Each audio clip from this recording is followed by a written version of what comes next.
खान साहब ये फरमाइए सर, ये एक सवाल है, एक इखलाकी तौर पे सवाल किया जाता है पाकिस्तान में बार बार कि सिविलियंस जो हैं उनके केसेस मिलिट्री कोर्ट्स में क्यों चलने चाहिए?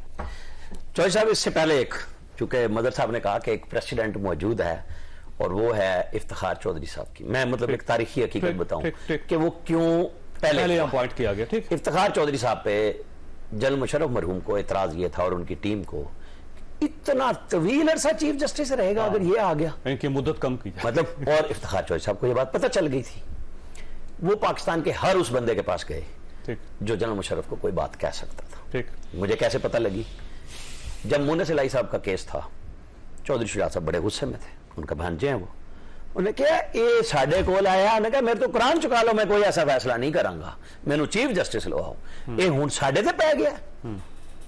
ये जो हुआ ना, ये लॉबिंग का नतीजा था और फिर सबने भुगता। वो 184(3) और मेरी आज एजुकेशन में इजाफा हुआ। जोसेफुल्लाह साहब ने बड़ा मजे का पॉइंट उठाया कि सुप्रीम कोर्ट में आ ही नहीं सकते आप डायरेक्ट। मैंने सारी पिटीशन देखी है, एतजाज हसन और ये सब 184(3) के तहत है। ये मतलब हमारी भी एक एजुकेशन होगी ना, नहीं कि 184(3) में डायरेक्ट आप आते ही उसके तहत है। और यही तो वो सवाल है कि जब एक लॉ बन रहा है, उसके ऊपर बात हो रही है, जजेस ने अपना नुक्ता नजर कोर्ट के अंदर और वैसे लिख के पेश किया हुआ है, तो वो कल कैसे बैठेंगे? बिल्कुल ठीक। तो इसका मतलब 3 वकला तो 3 जजेस तो गए नहीं, मतलब अगर एक भी उठता है तो बेंच तो टूटता है। ठीक है, ठीक है। मतलब आप, हमारी हिस्ट्री यही है, जब मिलिट्री कोर्ट बनी, नवाज शरीफ ने जो बनाई थी केस, उस वक्त मुझे ये बताएं कि हमारे जजेस, तो आपका ख्याल है 3 जजेस नहीं बैठे? ये हमारे बहादुरान उस वक्त केस क्यों नहीं सुन रहे थे? इतनी अच्छी पैकेजेस तनख्वाहें, ये इसलिए नहीं है कि वो इसलिए है कि ये किसी दाएं बाएं मत देखें, आपको घर सब कुछ मिलेगा और रिटायरमेंट के बाद भी मिलेगा, उतना ही मिलेगा, ताकि आप फैसले करें। लेकिन जब टीटीपी के केस आए, दूसरे आए, तो इन्होंने फैसले से इनकार कर दिया। ये फिर फौजी उस वक्त मदद को आए ना कि यही करेंगे। अब वो जो बात फौजी अफसरान की गई, तो क्या आपको और मुझे पता यकीन है कि कोई फौजी अफसर इन्वॉल्व नहीं था? कितने लोग उन्होंने सरेंडर किए हैं, क्या कुछ हुआ है? फौज का अपना एक सिस्टम है, वो अपने हिसाब से लेके। बल्कि मैं अब एक वाकया कोट करने लगा हूं, ये जनरल बाजवा साहब ने मुझे बताया था और उन्होंने ये कहा कि जब जस्टिस खोसा साहब का हल्फ हो रहा था तो मैं उनकी हल्फ बर्दारी की तकरीब में था और मैंने उनसे कहा जी कि अच्छा हो गया कि आप चीफ जस्टिस बन गए हैं, लेकिन जो सवात ऑपरेशन हुआ था उसमें बेशुमार लोग जो हमारे पास अभी तक पड़े हुए हैं और हम ये चाहते हैं कि उनको सिविल अथॉरिटीज़ के हवाले किया जाए ताकि उनके ट्रायल्स हों, लेकिन कोई ट्रायल करने के लिए तैयार नहीं है। तो आप चीफ जस्टिस हैं तो आप मेहरबानी करके इनका कुछ ना कुछ करें, हम कितनी देर रख सकते हैं उनको? तो कहने लगे चीफ जस्टिस साहब ने कहा कि भाई इनको अपने पास ही रखें, हमारे पास आए तो फिर हो सकता है हम इन्हें रिहा करने पर मजबूर हो जाए। कहने लगे ये उस वक्त में, कहने मैं तो हैरान रह गया कि चीफ जस्टिस ऑफ पाकिस्तान ये कह लो जी, मैं जनरल नकवी कत्ल हुआ था, मैं उनका वकील था, ठीक है, और मुलजिम कचहरी में खड़े होकर जज के सामने कहते थे कि हमने मारा, मैंने सुना है। अच्छा, मैं एक और बात करता हूँ, इंसाफ का आपको पाकिस्तान में मालूम हो जाएगा।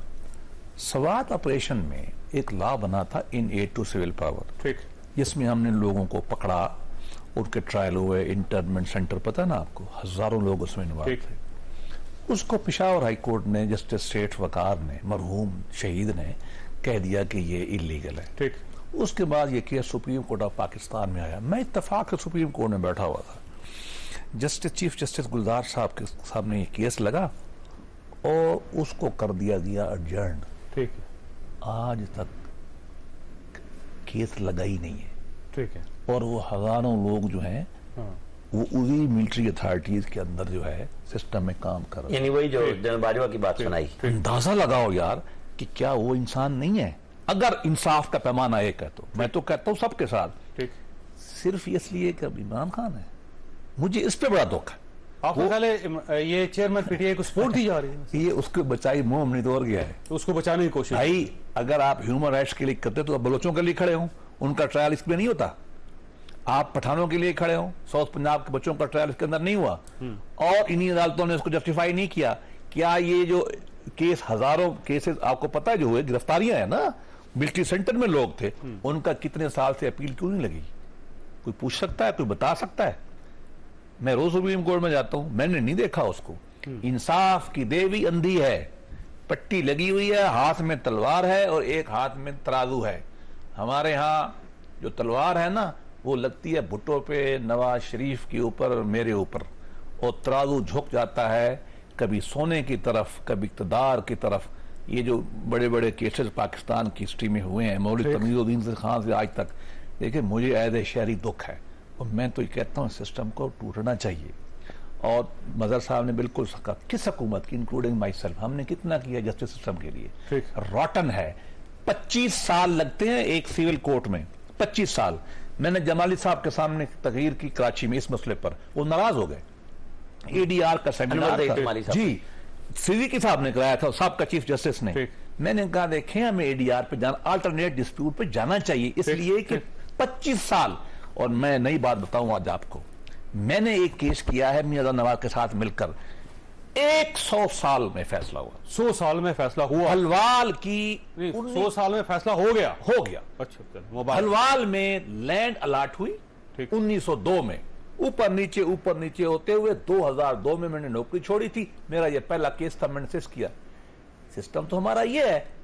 और अगली बात, जो लोग, मैं हक में नहीं हूं, मैं तो कहता हूं इंसाफ बेहतरीन हो, लेकिन अगर फैमिली कोर्ट में फैमिली केसेस जाते हैं, रेवेन्यू केस रेवेन्यू के पास जाता है, जो मिलिट्री एस्टेब्लिशमेंट को लोग तोड़ेंगे, चोरियां करेंगे, उसके लिए पुलिस को इन्वेस्टिगेट करना मुश्किल है, वहां जाना पड़ेगा।